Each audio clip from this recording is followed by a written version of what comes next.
Vedare tinokugamuchirai zvekare kune chimwe chirongwa pano paZim, Facebook Secrets and Confessions.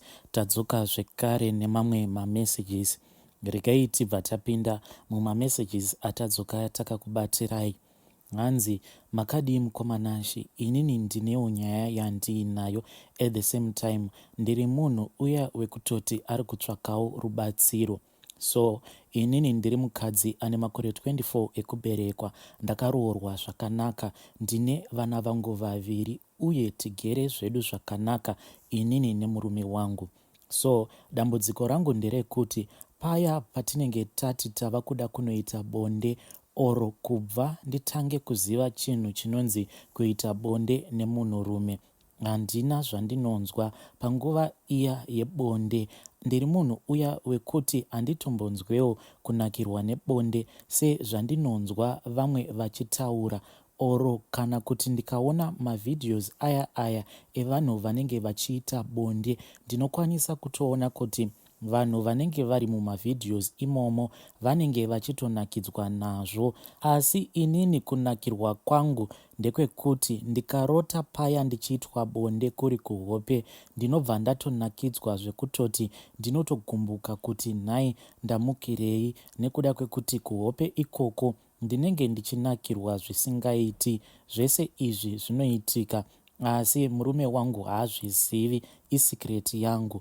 Mukomanashi, zvazvinoita ndezvekudai, ndinoti panguva iya yebonde ndinobva ndatanga kunyepedzera sekunge ndiri kunakidzwa, but inini ndinenge ndisingatombonakidzwi zvachose, asi ndinenge ndakatotota kuzasi uku, ende ndinenge ndichitopukutawo, asi chacho chandinenge ndichinzwa panenge pasitomborina. Mafeelings chaiwo ndinenge nditori nawo anenge akatonyanyisa, asi kana tasvika panguva iya yekuti tava kuda kuita bonde, chandinonzwa hapana. Sometimes tinoita bonde nemurume wangu, zvazvinozoita ndezvekudai, anozoti iye paya paanenge abva mukunopedza, inini mafeelings angu ndipo paanenge ava kutanga manje.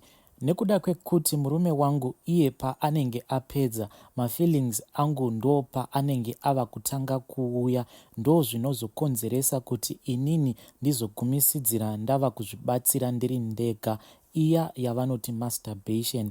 Kazhinji kacho kuti ndizokwanisa kuenjoya hunge ndazotoitawo masturbation, because murume wangu anozongondisiyira munzira. Before murume wangu, kumashure uko, ndainge ndakatombodana nawo nevamwe vakomana vatatu. Vese ndainge ndakasangana navo pabonde, asi vose hapana kana chandakambonzwa pavari apo patainge tichisangana pabonde. So zvava kundinetsa ndezvekuti chingava chiri chiko, nhai mukomanashi, chiri kuitika kwandiri, zvekuti ndava kutotya kuti kana murume wangu akazozviona kuti nguva iya yebonde ndinenge ndichinyepedzera sekunge ndiri kunakidzwa, hazvizokonzeresi here? Ende sometimes ndinotokanganwa kuti tiri panguva yekuita bonde, ndinozongokaruka ndati zii zvangu, ndozongorangarira kuti ko ndiri kuita bonde nemurume wangu, ndobva ndazotanga kungonyepedzerawo sekunge zviri kundiitira. Handitombozivi kuti chii chiri kuitika mukomanashi. Ndatambura inini. Kana kuri kumapostori ndakatomboenda, ende ndasvika ikoko ndikabva ndabhadhariswa, but zvaisapera. So please mukoma, ndinokumbirawo kuti munge muchindiposterawo nyaya yangu ndikwanise kuwanawo rubatsiro. Zvinhu izvi hazvina kutangira pamurume wangu, asi ndakangotangawo kuziva kusangana nemunhurume zvakangodaro. Hama dzangu ndakatodziudza kuti izvi ndo zvinhu zvandiri kusangana nazvo kana ndiri mubedroom nemurume wangu, asi vose vandakaudza vakangoti kwandiri, namata zvichapera. But hama we, ndanamata ende hapana chiri kuchinja. So kana paine vanogonawo kundibatsira, please ndibatsireiwo. Asi zvese ndichazoita in secret, murume wangu asingazivi, nekuti zvaizvezvi haatombozivi kuti zvese izvi ndo zviri kuitika pandiri. Maita basa mukomanashi. Vedare ndo message yandatumidzirwa nemwanasikana uyu. Saka mukuzonotaurirana naye tichienderera mberi neconfession yake, iye abva azotaura zvekare imwe nyaya yandinofungidzira kuti ndo iri kukonzeresa zvese izvi. Iye ari kuti paainge achiri mudiki, baba naamai hanzi vakabva varambana, saka baba vakabva vaenda kunogara kwavo, amai vakabva vaenda kunogara kwavo. Iye akabva atorwa nababa ndokubva atanga kugara nababa. Saka mwanasikana achitaura anga achiti baba vake vaiva munhu vekuti vaiitawo zvekudhiraivha matruck. He was a long distance truck driver. Saka hanzi baba vaisakwanisa kugara pamba 24/7. Saka iye akangokura achingochengetwa nastep mom. Saka step mom ava hanzi vainge vachimushungurudza nekumubata rough. Then zvakazoitika ndezvekudai, hanzi step mother vaiva nemunin'ina wavo uyo ainge akaroorwa. Saka mwanasikana uyu akazobatwa chibharo nemurume wemunin'ina wastep mom. Mwanasikana uyu paakabatwa chibharo akabva audza step mom vake kuti ndo zvaainge achiitwa nemurume waamainini, but ivo step mom hanzi vakabva vatowedzera kumubata rough vachimuudza kuti wanga uchida kudhistroya imba yemunin'ina wangu. So I think kuti mwanasikana uyu, she was traumatized. Maybe ndo zviri kukonzeresa kuti now zvaava neimba yake haachakwanisi kudifferentiata between murume uya akamubata chibharo achiri ne15 years nemurume uyu waagere naye, murume anomuda. Please ngatibatsirei mwanasikana uyu mucomment section. Regai tibva taenda panyaya yedu inotevera. Nyaya yedu inotevera yakamira sekudai, from a WhatsApp voice call. Hanzi makadii mukoma Nashi? Mukoma, inini nyaya yangu inotonetsa kuti ndinge ndichiinzwisisa, asi zuva roga roga rakasikwa naMwari ndinogara ndichingobvunza Mwari kuti konhai wai makandifambisa nenzira yakadai, because nezvacho zvandakasangana nazvo nematamburiro acho andiri kuita mukati mekurarama, handitombozivi kuti ndo chirango chacho here chekuti ndakasangana nezvinhu zvakadaro, because upenyu hwangu handingati ndiri munhu ane munyama kwete, ndiri munhu wekuti ndinofarirwa.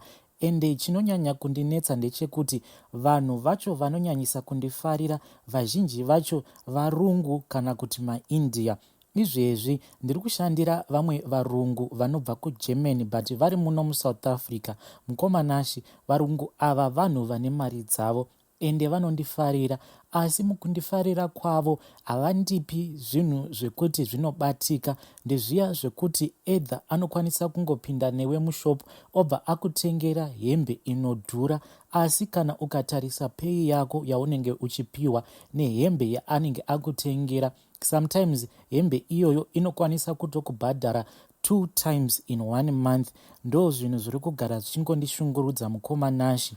Kana iri mari zvayo mukoma, ndiri munhu uya wekuti kana ndikabata mari zuva harinyuri ndakabata mari iyoyo inenge yatoshanda. Dzimwe nguva ndinotombozama kuti ndinge ndichisungirira, but still panotomuka dzimwe nyaya dzekuti ndinge ndichishandisa mari iyoyo. Like izvezvi kumusha vabereki vangu, like baba vangu munhu wekuti vava kungogara vachingorwara vane BP. Saka ndinongoti paya ndichingobva mukutambira mari, kana ndikaisa mari pasaidi ndichiti iyi ndiyo yandiri kuda kuti ndinge ndichizoshandisa for mabudgets angu, ndinozotoona kuti zvacho zvandinenge ndabhajeta zvinenge zvakatowanda kudarikidza mari yandinenge ndaisa pasaidi. Ndinozotogumisidzira ndapindira imwe mari iya yandinenge ndati ndo yandiri kuda kuzoisa pamasavings angu. Ndiri munhu wekuti ndiri kungorarama ndichibata mari ichidarika, ende kana kuri kutengesa mukoma, ndinotomboitawo zviya zvekupota ndichihodha hembe ndichitengesa. Ende kana ndikatengesa chinhu ichocho chinotengwa, asi kuti ndizive kuti mari yacho inozoenda kupi handitombonzwisisi.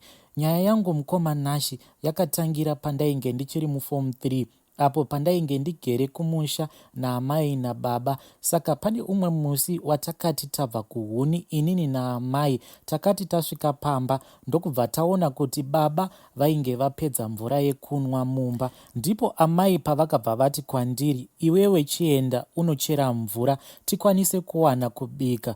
apa musi iwowo zuva rainge richipisa sei. Rainge richipisa zviya zvainge zvisiri normal, zvekuti pacho pandainge ndichifamba kwainge kwakati zii. Kubva ndichibva pamba kusvika ndisvike pane kamwe karukova pandakazosangana nezvinhu zvainge zvichityisa, hakuna kana munhu 1 wandakambosangana naye. Ndainge ndisina option mukoma than kuenda kunochera mvura iyoyo because amai vangu vairova. So kubhohoro kwacho kwandainge ndanzi ndiende naamai kwaiva kuine kamwe kachinhambwe kainge kakati rebei. Asi tisati tasvika kubhohoro ikoko paiva nekamwe karukova so kataitanga tadarika. Karukova aka kaigara kaine mvura yainge yakachena, but amai vaisafarira kunwa mvura yemurukova imomo, saka vaiti ivo tinofanira kuenda kubhohoro. Musi iwowo nekuda kwekuti zuva rainge ranyanyisa kundirova, ndakabva ndati panapa zvandava kuita, regedzai ndingochera mvura murukova, then ndobva ndazorora zvangu ndakavanda zuva ndichiverenga maminutes andainge ndichifanira kuzoenda nekudzoka kubhohoro. Ndobva ndazosimuka zvangu ndoenda kumba. Kana amai vakandibvunza kuti mvura iyi waichera kupi, ndongovaudza kuti ndaenda kubhohoro.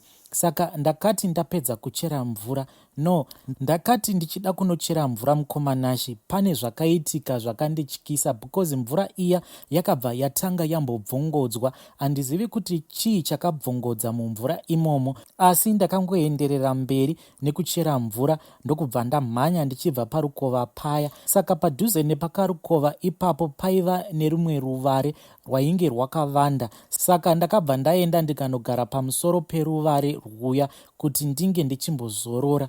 Ndakati ndakazorora kudaro ndokubva ndaona mvura iya ichitanga kubvongodzwa zvekare. Then pamusoro pemvura pakabva patanga kusimuka chamupupuri. Chamupupuri ichi mukomanachi chakabva changondivhara kumeso. Ndingangoti ndakangobwaira ka1. Pandakazosvinura ndo pandakabva ndaona kuti kumberi kwangu kwainge kwakamira umwe mukadzi. Mukadzi uyu ainge ari mutema but ainge akanyanyisa kunaka. Chandakanotisa pamukadzi uyu aiita kunge ganda rake rainge rakagadzirwa netsanga, ende ainge akapfeka nguo yainge yakaita yewhite. Saka pandakaona mukadzi uyu ainge akanaka but achityisa, ndakabva ndada kusimuka kuti ndinge ndichimutiza, asi iye akabva atambanudza ruoko rwake. Inini ndakabva ndadonhera pasi ndokubva ndashaya simba. Chandinopedzisira kurangarira pamukadzi uyu ndechekuti ndakamuona achifamba achiuya uko kwandainge ndadonhera, ndokubva atambanudza ruoko rwake. Ameno chaakaisa muruoko rwangu ndokubva atendeuka akadzokera mumvura. Kubva ipapo ndakazongoita zvekumuka ndichinzwa noise parukova ipapo. Pandakapepuka ndakabva ndatoona kuti pandakabva ndaona kuti parukova paya painge pasvika vamwe vakomana vainge vachifudza mombe dzavo. Inini ndakangosimuka apo pandainge ndakarara pamusoro peruware ndokubva ndangotora bhaketi rangu rainge rakazara mvura ndokubva ndaenda.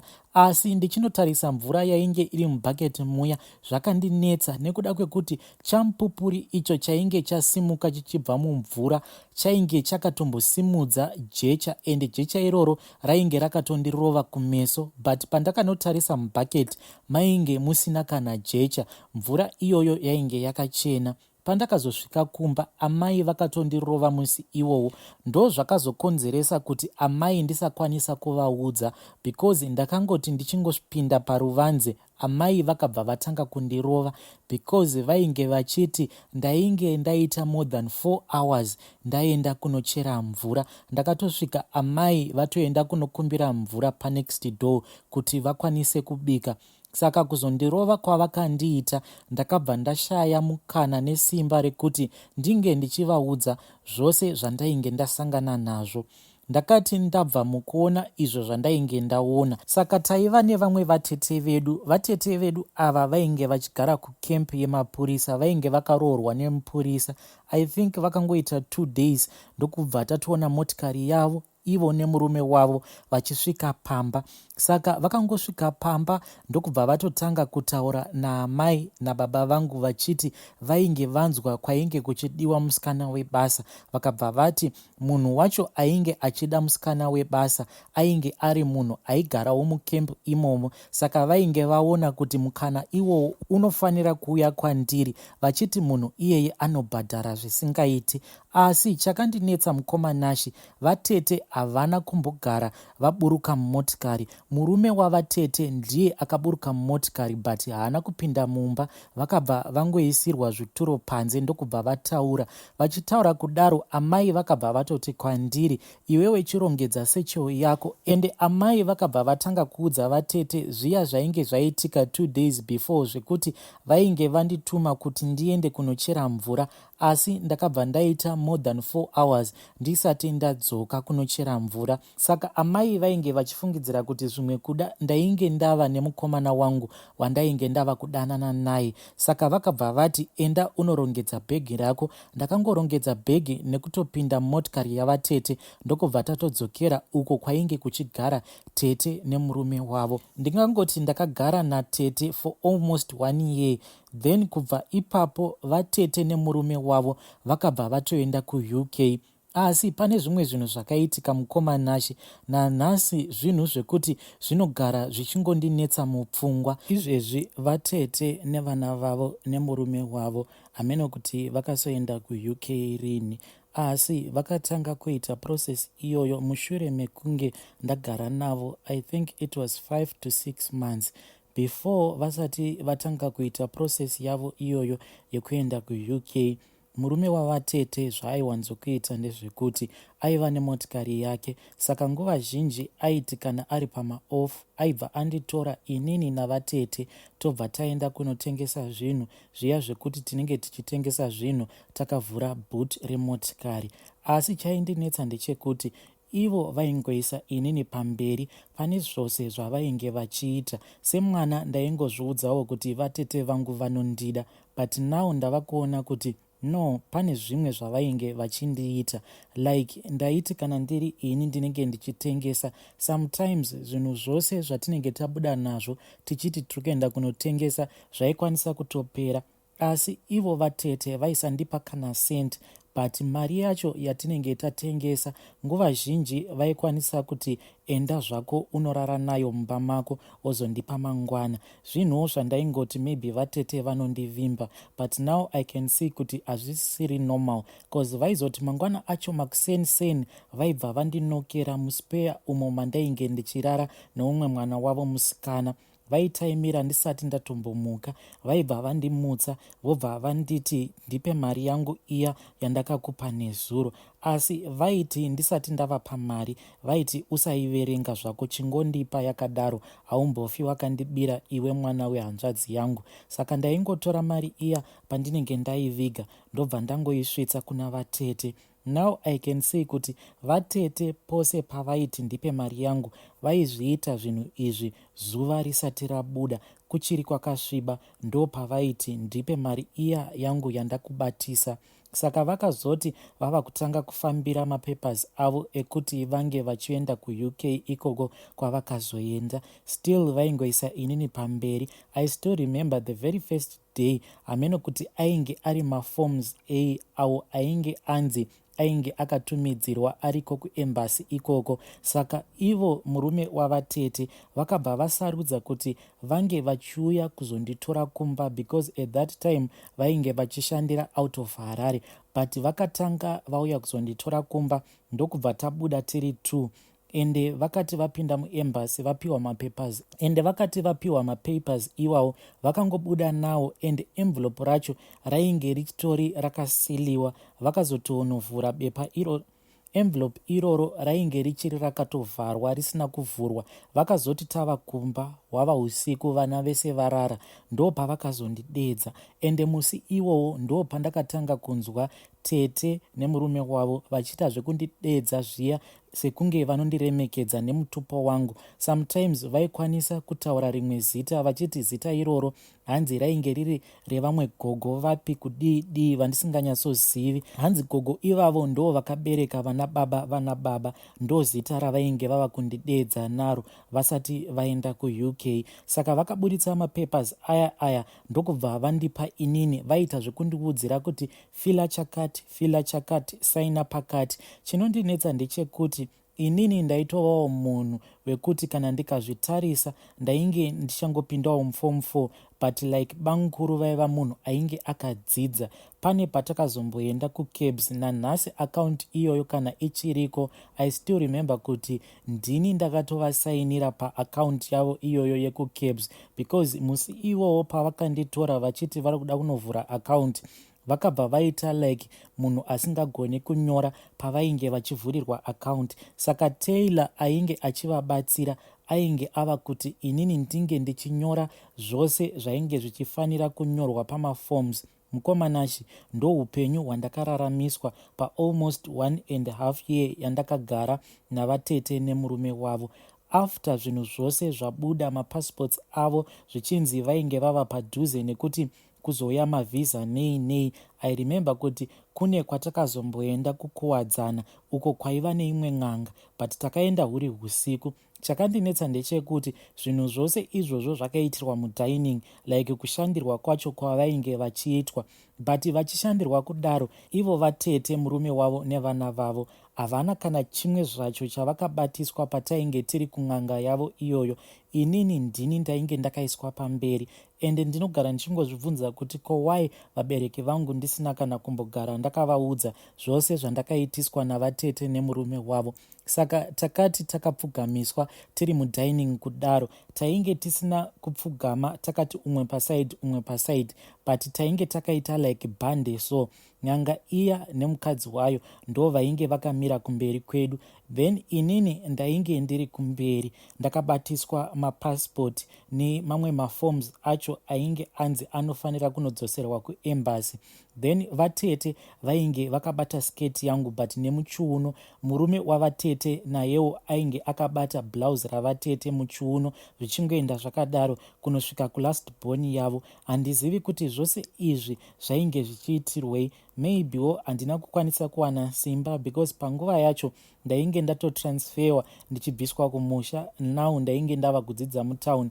Ndaiti ndichienda kuchikoro zvekare ndichishanda semusikana wemumba. Saka ndakangozviudza kuti maybe tiri kungobatsirwa, but now ndava kuona kuti zvese zvandakaitiswa usiku ihwohwo zvainge zvisiri normal. Saka ndakati ndichishandirwa kudaro, inini ndini ndainge ndakabatiswa mapassport. Pakatanga pashandirwa passport yavatete, ende ichishandirwa yaita sekunge yainge iri yangu, kukabva kwazoshandirwa passport yabangukuru zvekare nemapassports evana vavo. Tapedza kudaro takangobuda mumba muya takaita mudungwe, but inini ndini ndainge ndakaiswa kumberi. Takazoti tava panze umwe noumwe akazongotanga kufamba madiro, but musi iwowo zvese zvatainge taitiswa taingoitiswa takaitwa mudungwe, inini ndiri kumberi. Then vakazoti mazuva avo ekuti vange vachizoenda kuUK vasvika. Mukomanashi ndo zvakatokonzeresa kuti nditadze kunyora form 4 yangu, because zvakaitika ndezvekuti mazuva acho ekuti tinge tichinonyorawo form 4 akabva anoklashawo nemazuva ekuti vanofanira kuti vange vachizoenda kuUK. Ende kamubvisiro kavainge vakandiita vachibva neni kumusha ndo kamubvisiro kavakazondiita vachibva uko kwavainge vachigara muHarare, because umwe musi ndakangokaruka makuseniseni ndatomutswa navatete vangu vachitoti izvezvi ndikuda kuti unge uchirongedza secho yako, because tava kuda kutombonokusiya kumusha, tichazouya tichikutora. Ipapo havana kundiudza kuti vainge vachitogadzirira zvekuenda kuUK. Ndakazotozviziva I think it was 3 months after pavakazofonera baba vachiti vainge vasvika zvakanaka kuUK. Kubva ipapo havana kana kuzombotaura, especially neni. Baba zvavo vaimbopota vachivafonera pano nepapo kugumisidzira vazongotizii. Pari zvino mukomanashi ndiriko zvangu kuno kuSouth Africa, sezvandakuudzai kuti ndinoshandira vamwe varungu vanobva kuGermany, but mari yandinopiwa ndava nemakore akawanda ndichishandira vanhu ava, but pei yangu haiwedzerwi mukomanashi. Gore negore inongoita like song inoimbwa nemurume wemukadzi uyo wandinoshandira kuti gore rino tiri kuda kuti tinge tichizokupa zvinhu zvine makomborero mukati, asi December inongonosvika pakunopera pasina kana chaunoona kuti vanhu ava vandiblessa. Ndikakuudzai mukomanashi kuti pei yangu ndiyoyo 2800 rands, ende nezvose zvandakatarisana nazvo hapana kana chandinokwanisa kuburitsa nemari iyoyo, because yakatariswa nevanhu vakawanda, baba naamai vangu, kuti vange vachidya zvinobva pamari iyoyo yandinowana. Zvekare iniwo ndakazombopindawo mumereji yekutanga ndokubva ndapiwa mwana wangu wekutanga, ndikazopinda zvekare mune imwe mereji. Mamereges acho mukoma ndinoshaya kuti ainge achikanganisika papi. Zvaingova zviya zvekungoti kungonetsana padiki diki nemurume, murume obva atosimuka, obva atokusiya. Mukoma, uyu ndo upenyu hwandiri kurarama. Nguva zhinji ndinoti ndikatanga kufunga izvo zvandakaitiswa navatete vangu, ndinonzwa misodzi yangu ichitanga kuyerera. Mubvunzo wangu mukuru ndewekuti kana izvo zvinhu zvacho zvandakasangana nazvo apo pandainge ndiri musikana, kana zvainge zviri zvinhu zvainge zvakanaka, ko wai zvichingoregedza ndichitambudzika kudai sematambudzikiro andiri kuita? Wai zvisinganzwewo kuchema kwangu kwazviri ikoko? Mukoma, ndinokumbirawo kuti mundiposterewo nyaya yangu. Vedare, that was a WhatsApp call conversation yandakaita navahanzvadzi vedu. Vakabva vatumidzira zvekare hope dzavanogara vachirota. Hanzi inini ndinorota ndakamira parukova, asi ndiri parukova ipapo ndinenge ndakaita kunge munhu anenge akabata pipe. Pipe yacho hanzi inenge ichiburitsa masuweji, ndichiisa masuweji aya parukova apo pandinenge ndakamira. Zvose zvinenge zviri murukova imomo zvinobva zvafa nekuda kwepipe iyoyo yandinenge ndakabata, iyo inenge ichiisa masuweji mudhamu imomo. Asi pandinotanga kurota, dhamu iroro rinenge rakachena zvekuti ndinokwanisa kutoona zvinenge zviri pasi pemvura, but pandinenge ndichiisa masuweji, dhamu iroro rinoramba richisviba, ndobva ndangopepuka. Zvakangoma hazvo veduwe. Aidhi akasvika pakuchema. Sometimes unonzwa mwoyo uchirwadza uchitaurana naHaidhi, munhu ava kuchema achitadza kurondedzera nyaya yake. But please, ngatitaurei navo mucomment section. Awa ndo mamessages andanga ndakakubatirai. Ngatisanganei zvekare mune zvimwe zvirongwa zvinotevera.